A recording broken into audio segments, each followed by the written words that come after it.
guys, today we got sneaker resellers fully turning to crime, Nike might be reopening the Off-White vault, and the sneaker game officially makes 0 sense. Welcome to Sneaky Sunday. We got some cool stuff to get into and a lot of releases that are right around the corner that you need to know about, so let's jump in. Now, of course, like always, we're going to start off with a release recap. You guys out in the US had these Tiana Taylor, the Concrete Rose Jordan 3s drop, $280. Who spent that? I mean, we got some pictures of the unboxing experience, which does look pretty damn cool. They did put a lot into this sneaker, so I can't say that it's not cool, but if you did manage to get them, let me know what you think. I'd love to know if you actually have them in hand. What do you think about this pair of shoes? Is it worth the $280? The Chicago 13s also dropped. There's still a few sizes left on the sneakers app. I'm sure a couple retailers have a decent amount of sizes, so if you did want them, you can still get them, but let me know who grabbed a pair. With the recap out of the way, let's jump straight into resellers turning to crime, because this is absolutely insane. So we got some pretty crazy recent news, but I did want to start this segment off with this article by Sneaker Freaker, because this was written back in March of 2024, 2 years ago, and I think it kind of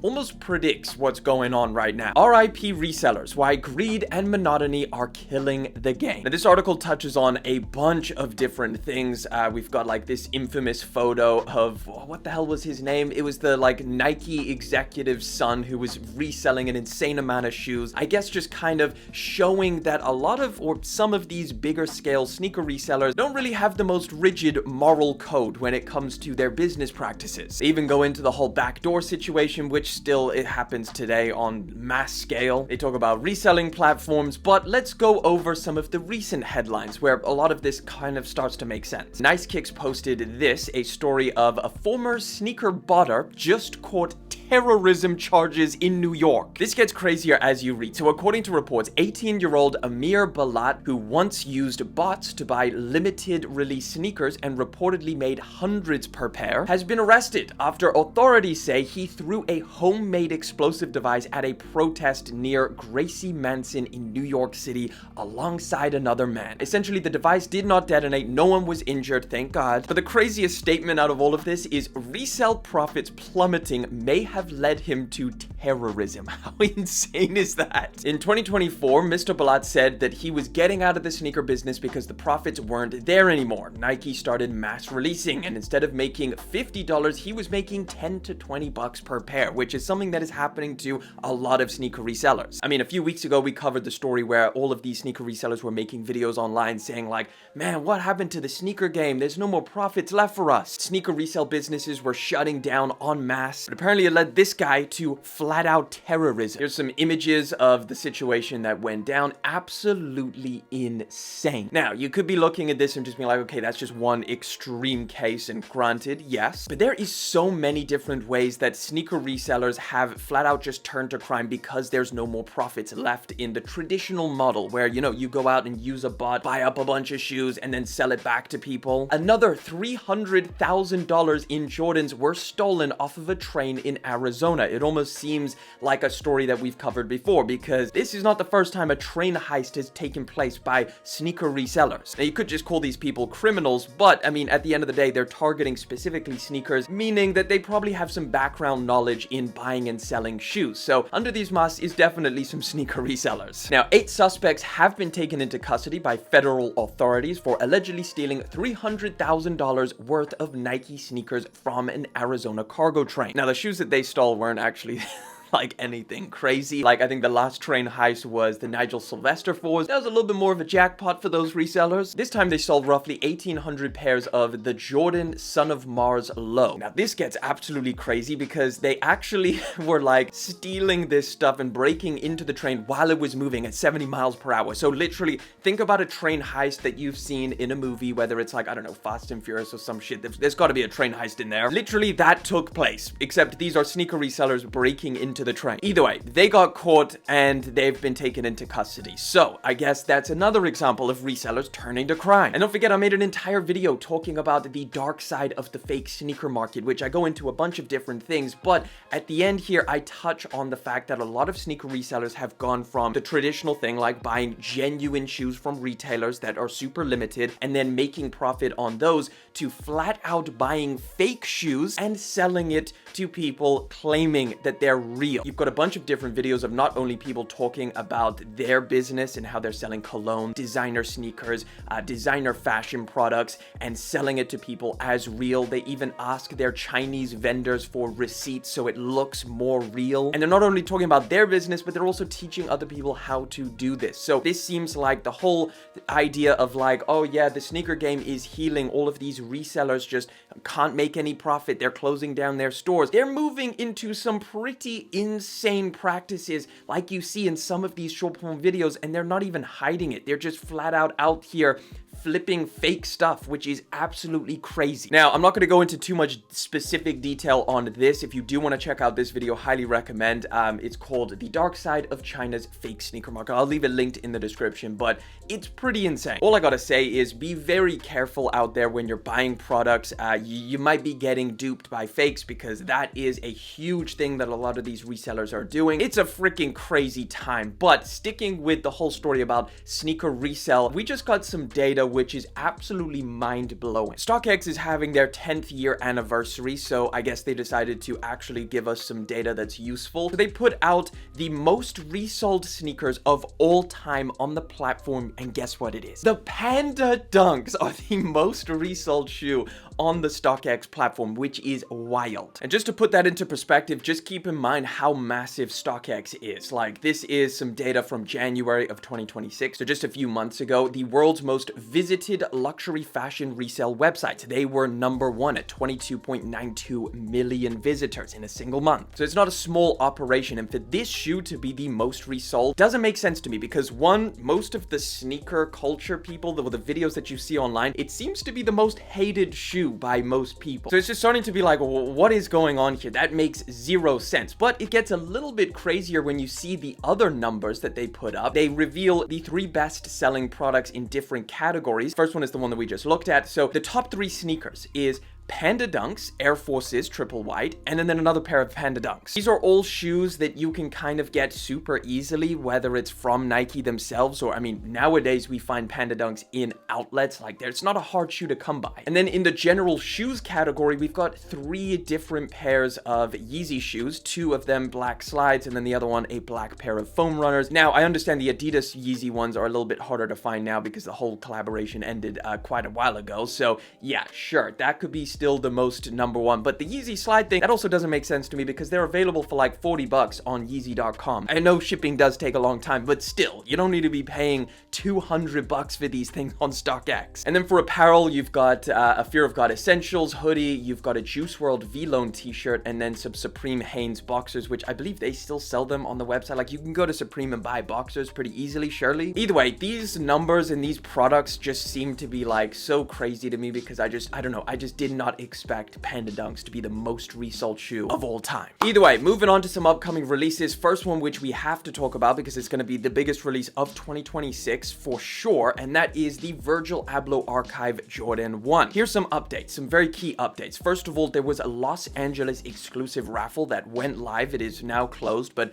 that was only available to residents. They went and had to pick it up in store, so it was very, very limited. But yeah, just wanted to let you know about that. Now, there is a wider release which is taking place very, very soon, which you do need to know about, and that is April the 3rd. So this release date is kind of moving around a little bit, so if you don't stay in the loop, make sure you subscribe, maybe even become a member of the channel. You're gonna forget, and you're not gonna be able to get these things. That was a shameless plug. Either way, $230 for these things, and again, these should be dropping through Nike sneakers and of course through virgilabloh.com, which is the website. We also know that there's going to be a bunch of different retailers that are getting this pair of shoes, so it seems like right now April the 3rd is the main release date. They're going to have a wider global launch on April the 3rd through the Nike sneakers app, select retailers who have kind of already started loading. Some of them have been loading up, or at least teasing that there's a launch coming. Then there's going to be an additional online access will also be provided through Canary Yellow, which is this website over here, canaryyellow.com, where they have sold Off-White products in the past. So there you go. That's how to get this pair of shoes. If there is any more updates, I will let you guys know. Let me know. Are you going to be going for these things? Because there is a little bit of, I guess, like a back and forth. Some people are kind of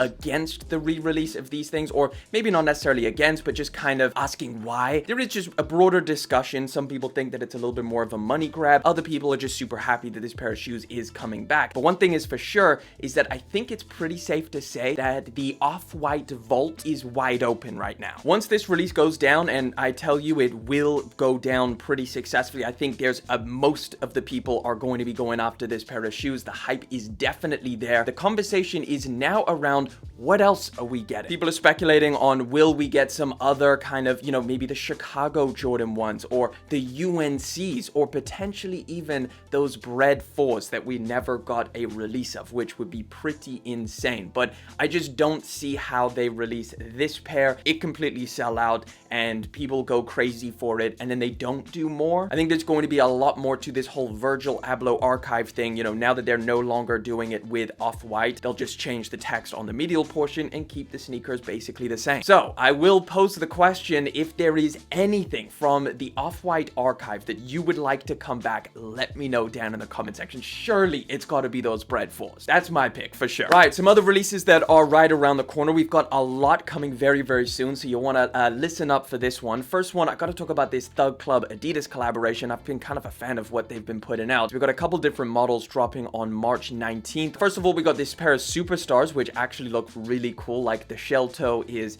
extra aggressive. It's all blacked out. It looks like premium leather. We're also getting this Mega Ride sneaker, the Adi Foam Mega Ride. That looks pretty cool. We're also getting this pair of Infinity Mules, and I believe that is it. So 3 different sneaker models from this collaboration. Keen to see what clothing they put out, because I really loved their last release there. That was sick. CDG and New Balance are going to be dropping a 2010 collaboration. Usually it's going to be a black and white. Now they've mixed it up. They're doing a white and a gray. These are both going to be dropping on March the 20th. Also right around the corner. They don't tell us the retail price, but it's probably going to be astronomical. This white pair is extremely clean. If it wasn't going to be so expensive, I would pick those things up for sure. This one's pretty cool. Nike just unveiled the Swooshman GT Future, which I'm a huge fan of. I love this colorway, and I love Swooshman being involved in this. Obviously, that's Nike's like mascot from back in the day. I do feel like they probably could have got him a little bit more involved, but nevertheless, this is kind of sick. $210, March 20th. It's going to be launched as a pre-order, so I guess that's something that's kind of frequently done on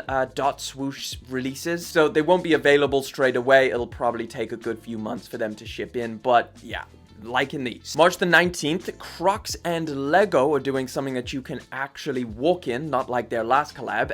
These things, there's a bunch of different colorways to go for, and I actually think this is pretty cool. I mean, Crocs is kind of really genius when it comes to, you know, their collaborators. Like, somehow they manage to make things that just don't fit. The Krispy Kreme Crocs, I love those things, but why Krispy Kreme and Crocs? It doesn't make any sense. Similar thing with Legos, but I mean, this is kind of dope. Yeah, you got these ones, you've got the white pair, you've got this one, which is just crazy, just blacked out. And again, most of these are going to be $90, I think, unless they're doing like a kid's version as well, which will be $60. But yeah, there you go, March 19th for these. We've got a bunch of crazy Nike shoes dropping very, very soon. First one has to be the Nike Mind shoes. We're getting a Fragment collaboration on a bunch of different models. So Fragment basically announced that they're doing, like, I think the Mind Mules, which are these ones, triple black with the blue little nodes underneath. That is March the 19th. That is loaded up to the Nike sneakers app. They're also doing this crazy one, which reminds me a little bit too much of the ISPA thing. That upper is really not doing it for me, but obviously it's on the Mind platform, so you still get the nodes underneath over here. And then they're doing a black colorway, similar thing. It looks just so ISPA to me, and I'm not here for this. But they're also going to be collaborating on the latest Air Max model, which is the Liquid Max. So we spoke about this a little bit last week, but now it's been fully unveiled along with a Fragment collaboration, and I ain't gonna lie, this is looking pretty cool. I mean, this Fragment colorway, not my favorite. The one that they're actually launching on Air Max Day, March the 26th, this colorway is kind of cool. $230 though is pretty insane, and I can't imagine they're going to be anything super special in terms of comfort. I think it's going to be a pretty hit or miss sneaker. We'll have to see how these things play out, but I'm definitely going to try them because I think these could look pretty sick. And then some release dates for some of the other models that I just spoke about. March 19th, like I said, for the Fragment Mind 001s. Same thing for the 002s. And then we're also getting a Book 2 Fragment collab on March the 19th as well. Now, if you're still on the market for some Mind shoes, whether it's, well, this is all going to be the mules, but here's a little idea of what is coming, because do not pay resale, like I've said plenty of times in the past. But look at this. We're getting so many different colorways. Even just March 19th, we're getting 4 different colorways: the black, the red, obviously the Fragment collab. We're getting the sale colorway and the OG gray one. But then in April, they're flooding the market with a ton of these. So just plenty of Mind shoes if you're after them. I just know so many people talk about this and they really want to try these things out. So here you go. Do not go to StockX. Do not pay resale. Right, we're going to talk about Travis Scott because there is some releases that are right around the corner. However, one that was supposed to drop literally like yesterday did not happen, and that is this, the Jumpman Jack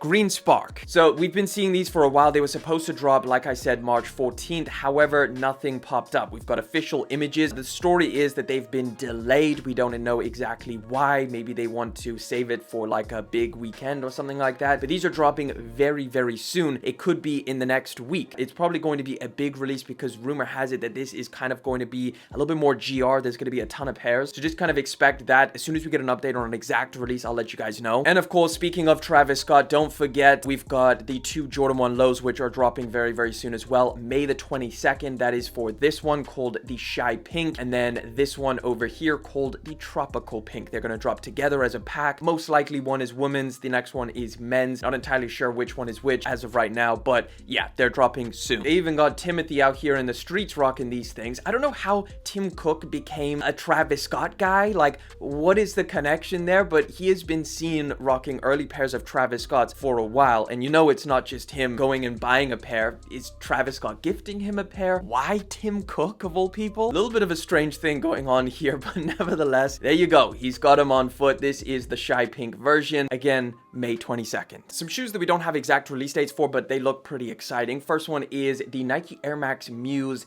Melita Bauermeister. That was perfection, right? This pair of shoes, this overgrown, crazy pair. I'm here for this kind of collaboration. I am here for this. I think this is pretty damn cool. Now look, I do have an affinity to crazy sneakers, so you can't blame me, but I love the idea behind this, and I'm actually really excited to see a lot of these Nike collaborations that this brand or this person has done. Like, I've never heard of this brand before, but they've showcased a Vomero Premium, which I really like the look of. This one over here with like the eyes underneath. This is going to be a sick pair. And then also they got a Pegasus Premium, which looks maybe even better. This is sick as well. All of these drops are sometime spring 2026, so relatively soon, but no exact release date. This is also a really cool pair that is coming very soon, a futuristic foamposite model. I think they're calling this one the First Sight Shadow. We got 2 different colorways over here, a blue and a black and gray. All I gotta say is I'm going for these things